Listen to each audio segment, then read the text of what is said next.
E aí veio o doutor Pedro Westphalen, falar em continuismo. Ele tem 10 anos de deputado estadual e eu desafio, qual é o recurso que ele pode para a saúde de Pirata?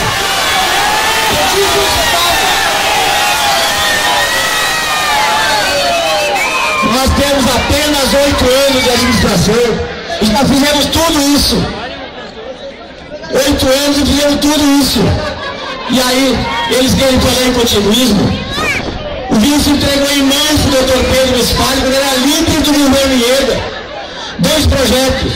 Um para a pavimentação da Avenida Chavantes e outro ao São Furian. Tinha 70 milhões de reais para dar para fazer isso. E ele não fez nada. Ele não fez nada. Ele fez em Ibirubá, levou para Ibirubá, para Santa Bárbara e para Tapera, e para cruzar também nas costas. Agora